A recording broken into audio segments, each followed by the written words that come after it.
오늘 말씀 요한복음 11장 17절에서 27절까지 말씀 우리 큰소리로 합독하도록 하겠습니다. 시작. 예수께서 와서 보시니 나사로가 무덤에 있는지 이미 나으리라. 베다니에는 예루살렘에서 가깝기가 한 오리쯤 되매 많은 유대인들이 마르다와 마리아에게 그 오라비의 일로 위면하러 왔더니 마르다는 예수께서 오신다라는 말을 듣고 곧 나가 맞이하되 마리아는 집에 앉았더라. 마르다가 예수께 여짜오되 주께서 여기 계셨더라면 내 오라버니가 죽지 아니하였겠나이다. 그러나 나는 이제라도 주께서 무엇이든지 하나님께 구하시는 것을 하나님이 주실 줄을 아나이다. 예수께서 이르시되 내 오라비가 다시 살아나리라. 마르다가 이르되 마지막 날 부활 때에는 다시 살아날 줄을 내가 아나이다.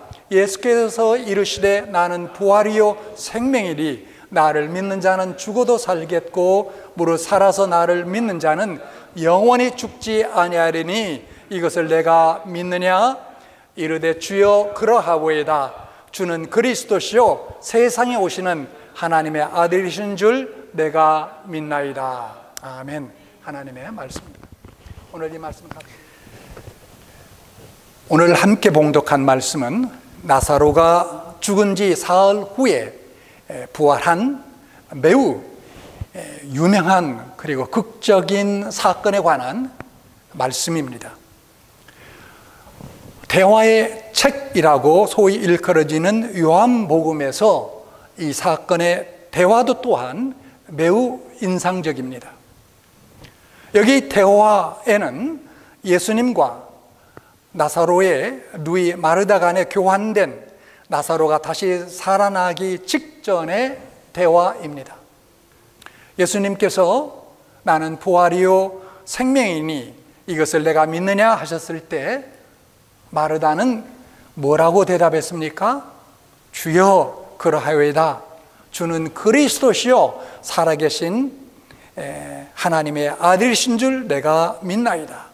세상에 오시는 하나님의 아들이신 줄 내가 믿나이다 라고 대답했는데, 자, 이 대답을 보면 누가 보더라도 정확하게 한 그런 대답이라고 생각할 것입니다.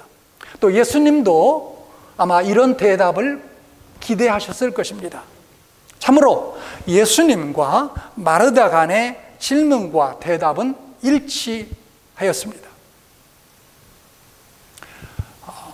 만약에 이런 질문을 여러분이 받는다면 여러분 또한 마르다처럼 그렇게 대답하실 수 있기를 간절히 바랍니다. 그런데 여러분, 문제가 있습니다. 실제적으로 예수님의 이런 질문과 마르다의 대답 사이에 큰 간격이 있었다라는 사실입니다. 그 간격 때문에 마르다는 오라비의 죽음 앞에서 슬퍼했습니다.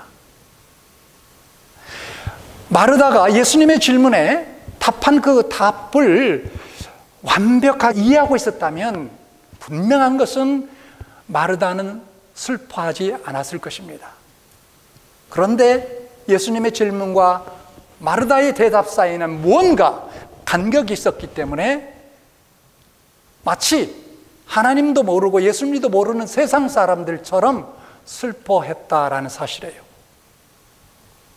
그런데 이 간격은 잠시 후 나사로가 부활하여 무덤에서 나왔을 때 사라졌습니다. 오라비의 부활을 만나면서 이 간격은 사라졌고, 보십시오, 슬픔은 변하여 기쁨이 된 것입니다. 그러나 여러분, 마르다와 그 동생 마리아가 나사로의 부활에서 만난 것은 그것만이 아니었다고 생각이 됩니다. 슬픔이 해소되고 큰 기쁨이 대신 찾아오고 그것만이 아니었다라는 거예요. 그거 이상의 어떤 것이 주어졌다, 얻게 되었다라는 것을 우리가 보게 됩니다.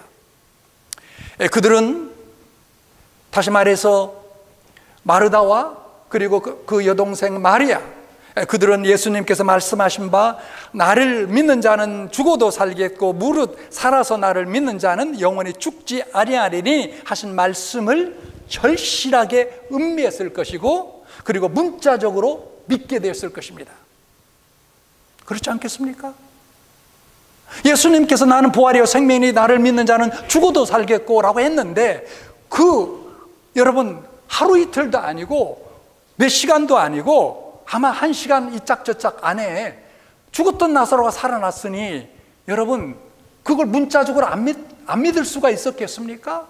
그리고 예수님께서 하셨던 그 말씀을 구절구절 기억하고 계속해서 생각하고 또 생각했을 것입니다. 그리고 더 나아가서 나사로의 부활에서 죽어되고 살겠고라는 그 뜻을 깨달았을 것입니다. 다시 말하면 그것은 곧 죽음의 극복이었다라는 것을 알게 됐을 거예요. 그리고 더 나아가서 영원히 죽지 아니하리라, 즉 영생을 알게 되었다고 봅니다. 영생을 알게 되었다. 결론적으로 그들은 오라비의 부활에서 부활을 만났고 거기에 따르는 영생을 만난 것입니다. 여러분, 우리 기독교에서 가장 중요한 특징 중에 하나는 교제, 영어로 하면 fellowship입니다.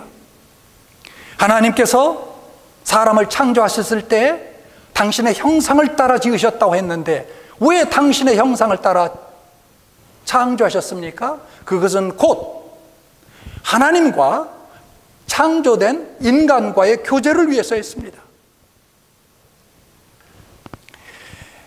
그래서 하나님과의 교제와 더불어 더 나아가서 이제는 성도들 간에, 하나님을 믿는 성도들 간의 교제의 공동체, 그것이 바로 우리가 지금 속한 교회인 것이에요. 위로는 하나님과 교제하고 아래로는 성도들끼리 교제하는 것이 곧 신앙생활의 핵심 중에 핵심이다라는 것입니다. 그리고 그 교제는 곧 만남 속에서 이루어지는 거예요. 만남 속에서 이루어지는 것입니다. 여러분, 세상에 태어난 모든 사람들이 하나님을 알고 하나님과 교제하고 있습니까? 그렇지 않습니다. 그러나 그 가운데서도 여러분과 저는 하나님과 교제합니다. 왜요? 만남이 있었기 때문에. 세상에 많은 사람들이 있지만 여러분, 그 세상에 많은 사람들하고 교제를 나누고 있습니까? 그렇지 않습니다. 그리스도 안에서 믿음을 갖고 있기 때문에, 또 하나님께서 성령으로 인도하셔서 여러분과 저를 이곳으로 불러 모아주셔서 여기서 서로 만남을 통해서 교제를 누리고 있는 거예요. 교제는 만남 속에서 이루어지는 것입니다. 그런데 여러분, 교제와 더불어 우리가 생각해야 될 게 있습니다. 곧 교제란 무엇인가? 만남을 통해서 이루어지는 교제는 무엇인가? 여기서 이 문제를 생각하기에 앞서서 저는 이런 질문을 먼저 드리고 싶습니다. 여러분, 생과 사, 산다라는 것과 죽는다라는 것은 무엇입니까? 하나님을 믿는 자에게 있어서 생명과 죽음은 도대체 무엇입니까? 여기 계신 분 가운데 성경적인 지식이 많고 믿음이 많은 분도 계실 거고 또 그렇지 못한 분도 있을 것입니다. 여러분 한번 스스로 답변해 보십시오. 생과 사, 생명과 죽음이 과연 무엇입니까? 특별히 우리 믿는 자에게 있어서 한마디로 말한다면 바로 이것입니다. 생명은 합일이요, 죽음은 분리입니다. 생명은 합일이요, 죽음은 분리입니다. 현세에 있어서 생은 영과 육의 합일이요, 현세에 있어서 사는, 죽는다라는 것은 영과 육의 분리라는 거예요. 동일한 원리에서 영생도 마찬가지입니다. 영생이란 나와 하나님과의 합일이요, 죽음이란 나와 하나님과의 분리입니다. 그렇다면 하빌은 역시 만남을 의미합니다. 여러분, 만남이 있어야 하빌이 되는 것이죠. 만남이 있어야 교제가 이루어지는 것이죠. 그러므로 만남을 떠나서는 영생을 설명할 수가 없습니다. 영생은 곧 만남의 영생인 거예요. 자, 그렇다고 보면 여러분, 이제 우리는 장차 우리가 영생에서 만나는 것이 과연 무엇인지 오늘 이 시간을 통해서 함께 상고해 보기를 원합니다. 영생을 통해서 우리가 만나게 되는 새로운 만남 세 가지가 있습니다. 세 가지가 있어요. 첫째는 우리는 영생에서 하나님과의 새로운 만남을 갖게 됩니다. 우리는 영생에서 하나님과의 무슨 만남이요? 새로운 만남. 영생이란 무엇을 말합니까? 그저 영원히 사는 것입니까? 단순히 영원히 사는 것을 성경은 영생이라고 말하지 않습니다. 왜 그럴까요? 우리의 인간의 영혼은 불멸이기 때문입니다. 우리의 영혼 죽지 않아요. 여러분, 믿음을 가졌던 사람인지 믿지 않는 불신자이든 간에 인간의 영혼은 영원합니다. 그런데 여러분, 문제는 이제 어떻게 영원히 사느냐가 무엇보다도 중요한 거예요. 즉, 다시 말하면 하나님과 함께 영원히 사느냐, 아니면 하나님 없이 영원히 사느냐, 바로 이것입니다. 그것이 천국과 지옥이라고 간단히 정의할 수 있습니다. 따라서 기독교에서 영생이란 하나님과의 만남입니다. 만남이지만 새로운 차원에서의 만남입니다. 새로운 차원에서의 만남, 이것이 곧 영생이에요. 여러분, 우리는 현세에서도 하나님을 만나고 있습니다. 그렇죠? 우리는 이렇게 예배를 통해서 하나님을 만나고, 눈으로는 보이지 않지만, 그렇죠? 이 예배를 통해서 하나님을 만나고, 또 기도를 통해서 하나님을 만나고, 그리고 말씀 묵상을 통해서 하나님을 만나고 또 같이 동행하고 있습니다. 그러나 여러분 보십시오. 우리가 아는 하나님은 극히 제한되어 있습니다. 우리는 영원하신 하나님을 말하고 무한하신 하나님을 믿지만 우리 자신들은 시간과 공간의 제한 속에 갇혀 있으므로 그 영원과 무한을 다 이해할 수 없습니다. 그러나 이제 장차 영생의 세계에 우리가 들어가서는 우리는 하나님의 본체를 볼 것이요, 더 나아가서 하나님에 속한 모든 것을 알게 될 것입니다.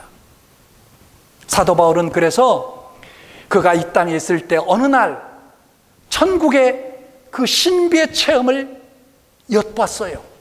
잠시 보게 됐습니다.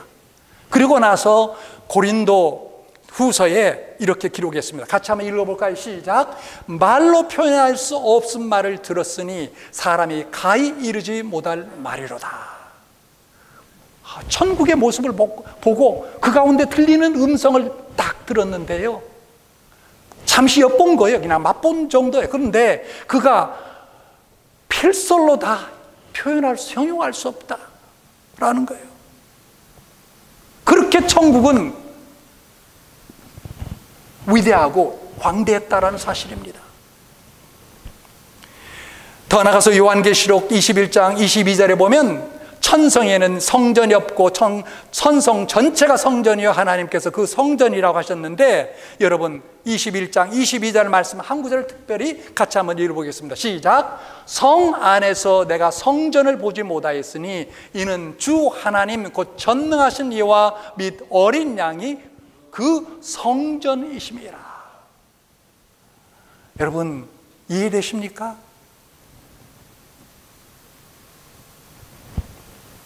천성에는, 다시 말하면 천국에는 성전이 없어요. 천국 전체가 뭐예요? 성전이에요. 또 놀라운 사실은 천국 전체가 하나님이요 그의 아들 예수 그리스도라는 사실이에요. 우리는 공간적으로 자꾸 생각합니다. 시간적으로, 공간적으로. 왜? 거기에 갇혀 있으니까. 그런데 천국은 그것을 뛰어넘는 거예요. 여러분, 확실히 우리들은 현재 우리가 상상할 수 없는 하나님을 영원의 세계에서 만나게 될 것입니다.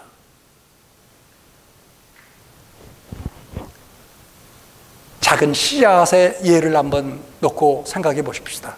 작은 씨앗, 작은 씨앗. 작은 씨앗을 땅에 뿌리면 그 땅의 습기와 온도를 받아들이면서 이제 발아하고 성장하여 큰 나무가 됩니다. 그렇죠? 조그마한 씨가 엄청난 나무가 되는 거예요. 여러분, 조그마한 씨가 그 엄청난 이런 나무가 될 수 있다는 것 가히 짐작이 되십니까? 상상이 되십니까? 저는 텍사스에서 버지니아에 왔을 때 제일 놀랐던 것 중에 하나가 이 엄청나게 높은 나무예요. 텍사스는 이렇게 높은 나무들 없거든요. 지름도 제가 팔을 펴서 안으려고도 안길 수 없을 정도로 클 뿐만 아니라 그 높이는 하늘을 닿을 정도 같이 높아 봐요. 그런데 그렇게 큰 나무가 조그마한 씨앗에서 비롯됐다는 것, 여러분, 이것이 바로 무엇을 의미합니까? 바로 우리의 장차의 모습을 의미하는 거예요.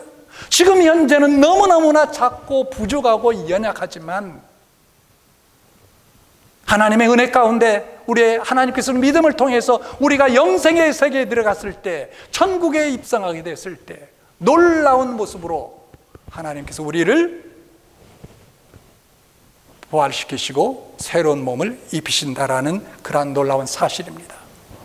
놀라운 차로 우리를 발전시킬 것입니다. 그것이 곧 영생의 세계입니다.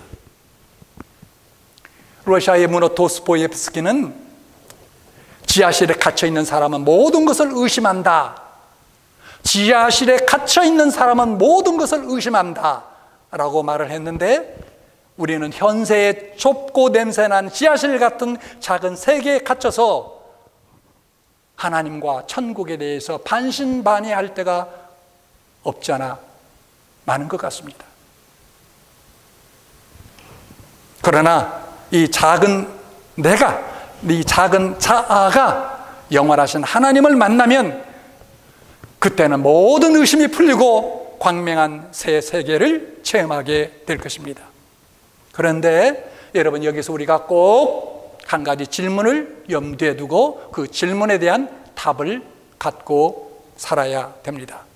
그것은 뭐냐면, 그 질문은 뭐냐면, 그렇다면 어디에서 어떻게 하나님을 영생의 세계에서 만날 수 있느냐라는 거예요. 어디에서 어떻게 영생의 세계에서 하나님을 새롭게 만날 수 있느냐? 바로 예수 그리스도 안에서입니다. 바로 예수 그리스도 안에서입니다. 인간이 하나님과 만나는 곳은 성육신 하신 예수 그리스도 안에서입니다. 그것은 현세나 내세나 같은 것입니다. 여러분, 절대로 오해하거나 착각하지 마십시오. 그리고 속지 마십시오.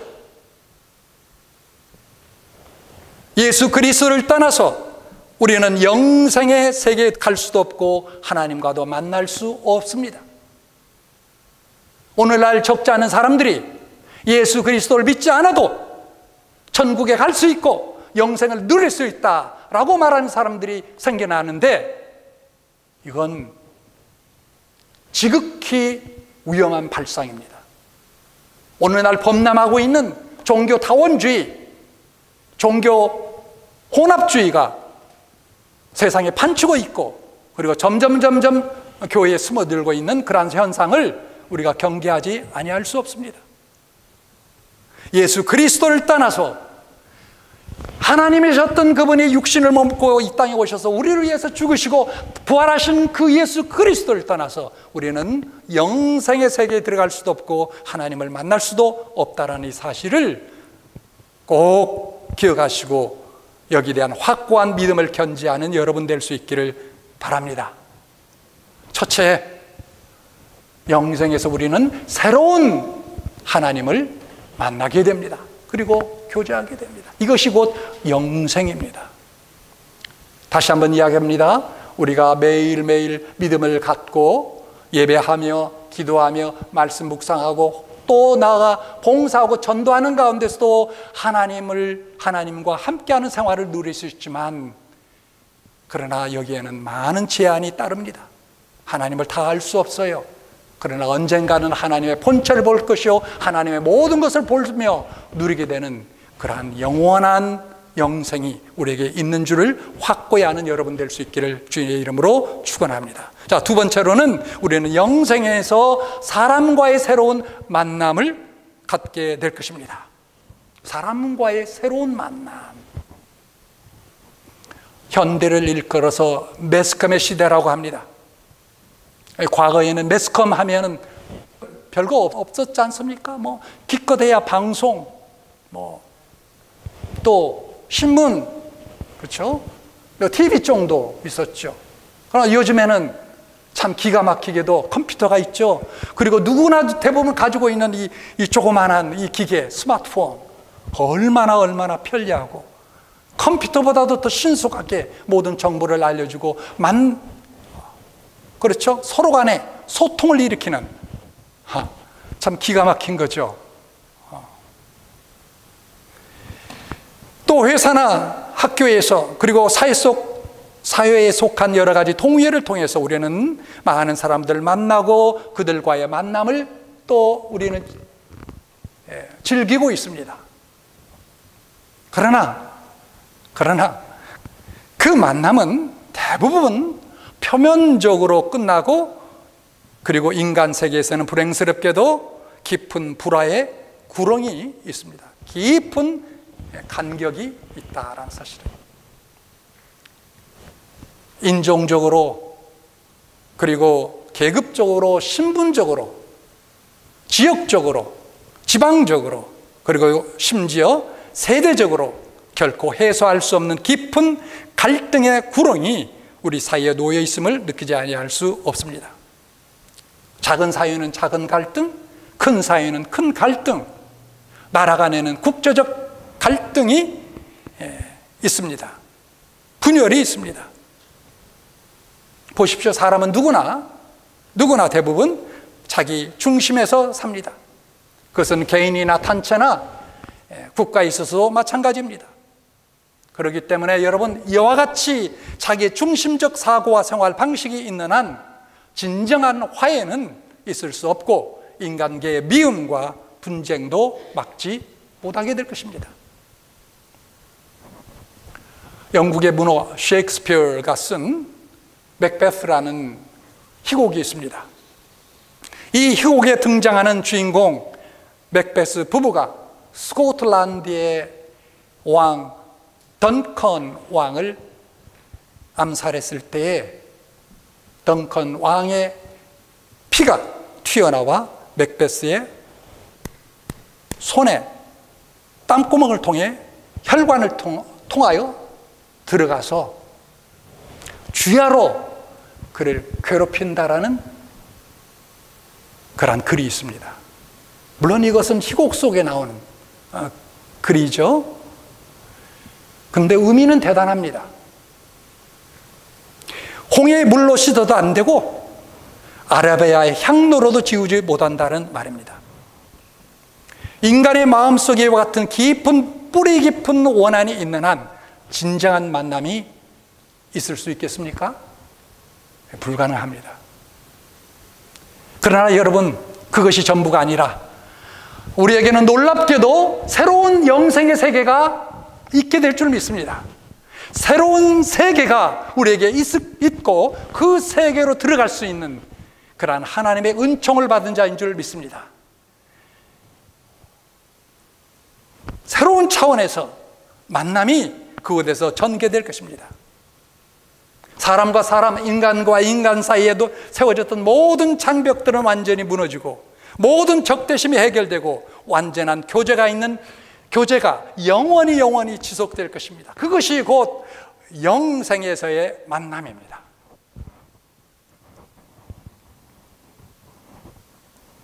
존 버넷의 철로 역정의 천성을 향한 크리스찬이 이 성결의 우물에 이르자 그곳에서 씻는 모든 사람들이 서로 상대방의 아름다운 모습을 칭찬한다는 그러한 묘사가 있습니다. 여러분, 우리가 아무리 젊었을 때 미모를 갖췄어도 나이가 들고 또 원치 않게 병이 생기면 어떻게 돼버립니까? 그렇죠. 참 애처로운 모습으로 이렇게 변해버리고 마는 거죠. 어쩔 수 없습니다. 성경의 말씀대로 우리의 겉사람은 날로 후패하나 우리의 겉사람은 날로 후패해 가는 거예요. 막을 자 없습니다. 그러나 놀라운 사실은 하나님의 나라에서는 모든 사람이 모두 완전하고 건강하고 아름다울 것입니다. 그리고 더 나아가서 서로 상대방의 아름다움을 칭찬하게 될 것입니다. 영원의 세계에서는 사람 사이에 참된 화해와 평화가 있을 뿐만 아니라 그곳에서는 서로의 아름다움을 인하여 감사하고 하나님 앞에 영광을 돌리고 그러한 세계가 전개될 것입니다. 사랑과 기쁨과 감사와 평안이 넘치는 그러한 만남 속에서 교제가 영원히 지속될 것입니다. 여기 계신 한 분 한 분 모두가 다, 그리고 우리와 함께하는 모든 우리의 가족들이, 그리고 여러분 사랑하는 모든 사람들이 그러한 은혜 가운데 들어갈 수 있기를 주의 이름으로 간절히 축원합니다. 두 번째 만남이란 영생 속에서 사람과의, 이웃과의, 가족과의 새로운 만남. 지금도 물론 만나서 알콩달콩 하는 가운데서도 사랑 누리고 사랑을 하고 사랑하면서도 알콩달콩 다투지만 이제 영생의 세계에서는 그런 모든 부족함이 사라지고 완벽한 그러한 사랑, 감사, 화평, 기쁨의 관계를 누리게 될 것입니다. 마지막 셋째, 우리는 영생에서 만물과의 새로운 만남을 갖게 됩니다. 로마서 8장 22절에 이렇게 말씀하고 있습니다. 같이 읽어보겠습니다. 시작. 피조물이 다 이제까지 함께 탄식하며 함께 고통을 겪고 있는 것을 우리가 아느니라. 그래요. 오늘 우리가 살고 있는 우리의 현 세상이 이렇습니다. 현재가 그렇습니다. 피조물이 다 이제까지 함께 탄식하며 함께 고통을 겪고 있어요. 여러분, 고통 없습니까? 고통 없습니까? 있죠. 이런저런 고통 다 있습니다. 그런데 우리뿐만 아니라 이 만물도, 이 자연세계도 우리와 같이 이렇게 고통 가운데 있다라는 거예요. 그래서 그 고통에서 하루속히 회복될 날, 해방될 날을 말은 못하고 있지만 이 나무들, 들의 숲들, 또 자연 속에 있는 모든 동물들이, 동식물들이 다 그 날을 고대하며 있다라는 사실입니다. 그런데 여러분, 영생의 세계에서 우리는 이와 같이 완벽한 회복되고 새롭게 되는 만물을 우리가 만나게 될 것입니다. 사도행전 3장 21절에 이렇게 말씀하고 있어요. 짧은 문장이지만 시작. 만물을 회복하실 때, 그렇습니다.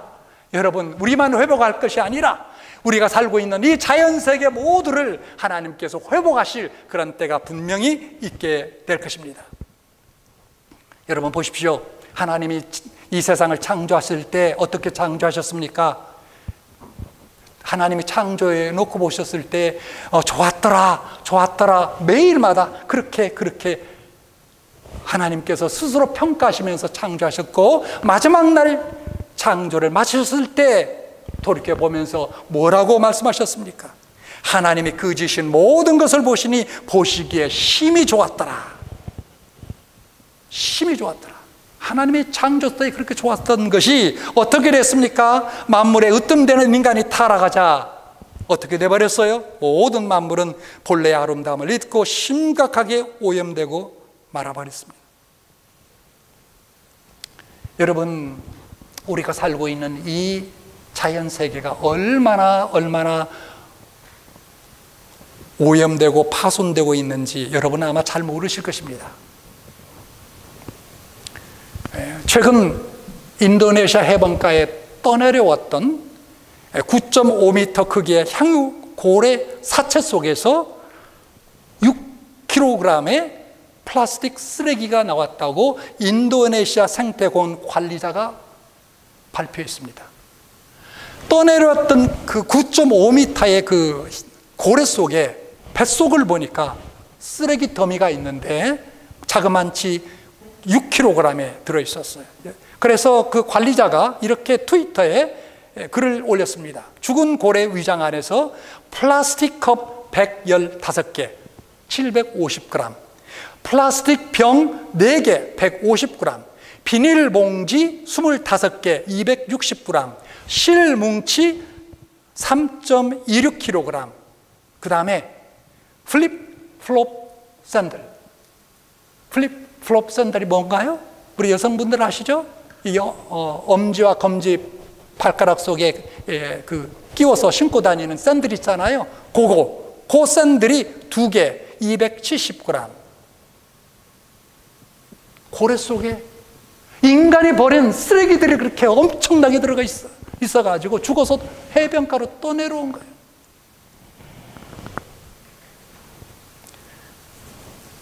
제가 준비한 설교 내용 가운데 더 많이 있는데 얼마나 우리가 살고 있는 이 자연계, 생태계가 부패되고 그리고 파손되어 있는지 이루 말할 수 없습니다. 1년에 자그만치 유엔에서 발표했는데 플라스틱 쓰레기만 해안가로 바다로 들어가는 쓰레기만 1000만 톤에 이른다고 합니다. 1000만 톤. 그것도 60%는 대부분 어디서 나오느냐? 5개 나라예요. 중국, 그리고 여기 필리핀, 인도네시아, 베트남, 태국. 전 세계 쓰레기의 60%가 여기서 나와요. 그리고 바다 가운데 가장 오염이 많은 데가 어디냐? 바로 한국의 서해바다예요. 그런데 여러분, 한강에서 대동강에서 금강에서 나온 쓰레기로 말미암아 그게 그렇게 오염됐겠습니까? 바로 그거예요. 중국 양자강에서 흘러나온 쓰레기가 1년에 15,000톤이 양자강을 통해서 중국 내륙으로부터 시작해서 흘러 서해를 쓰레기장 만들고 있는 거예요. 여러분, 오염은 해양 오염뿐만이 아닙니다. 대기 오염, 수질 오염, 심지어 토양 오염에 이르기까지 많아요. 유엔에 또 보고해야 할 것 같으면 2015년 공해로 인한 질병으로 전 세계 650만 명의 조기 사망했고, 대기 오염의 가장 심각한 문제는 수질 오염인데 그 오염된 물을 마심으로 죽어갔던 사람이 180만 명에 이르렀다고 합니다. 그런데 문제는, 자 보십시오, 여기에 있어요.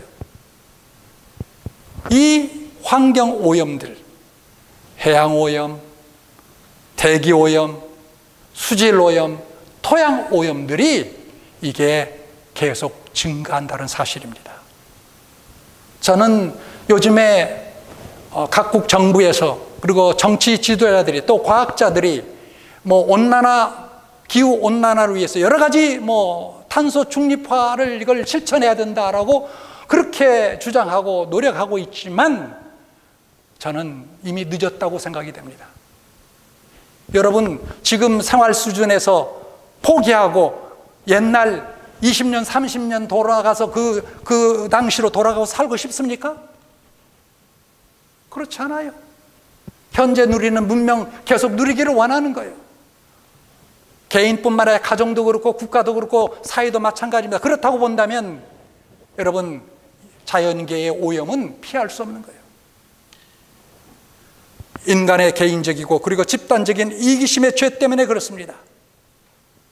그런데 그런 가운데서도 한 가락 놀라운 소망이 있습니다. 그것은 곧 주님께서 오시는 거예요. 주님께서 재림하시는 것입니다. 그래서 성경은 인간뿐만 아니라 만물까지 그제 주님께서 오실 때 구속하시고 회복하신다, 그 날을 기다린다고 말하고 있는 거예요. 여러분, 영생의 세계에서는 새로운 만물, 새로운 자연을 만날 것입니다. 파괴 오염이 없는 자연 만물입니다. 그래서 요한계시록 21장 22절에 신천 신지의 모습을 소개하고 있는데 21장 1절을 같이 한번 읽겠습니다. 시작. 내가 새 하늘과 새 땅을 보니 처음 하늘과 처음 땅이 없어졌고 바다도 다시 있지 않더라. 그래요. 이전 하늘, 이전 땅 다 없어지고 새 하늘과 새 땅을 보게 되었노라 라고 사도 요한은 이렇게 우리에게 말씀해 주고 있습니다. 우리에게는 회복된 그리고 새로운 하늘과 땅, 그것을 우리가 만나게 될 것이고 그것을 또한 누리게 될 것입니다. 자, 오늘 말씀을 정리하겠습니다. 오늘 우리는 만남이라는 입장에서 영생을 함께 생각했습니다. 새로운 차원에서의 하나님과의 만남, 새로운 차원에서의 이웃과의 만남, 새로운 차원에서의 우리가 살고 있는, 그리고 더 나아가서 하나님께서 새로 만드신 새 땅과 새 하늘의 만남이 우리에게 있게 될 것입니다. 여러분, 자, 이런 만남이 있을 터인데 만남이라는 단어를 생각하면 여러분 마음이 어떻습니까? 누구를 만나게 될 것이다 라면 어때요? 마음속에 기대가 있지 않습니까? 흥분이 있지 않습니까? D.L. 무디는 이렇게 고백했어요. 나는 천국에 가고 싶어 마음에 병들 지경이다. 유명한 미국의 부흥사였던 이분은 나는 천국에 가고 싶어 마음에 병들 지경이다. 그의 마음에 있던 천국에 대한 기대심을 말하는 것입니다. 따라서 여러분, 우리는 만남의 기대에서 영생을 바라볼 때에 우리와 한결 가까워지는 것을 느끼게 될 것입니다. 여러분은 하나님을 새롭게 만날 그런 기대, 그리고 새롭게 모든 사랑하는 이웃들을 만나게 될 그런 기대, 그리고 새로운 놀라운 하나님께서 새롭게 만드신 세계 속에서, 자연 속에서 누리게 될 그 만남을 기대하고 있습니까?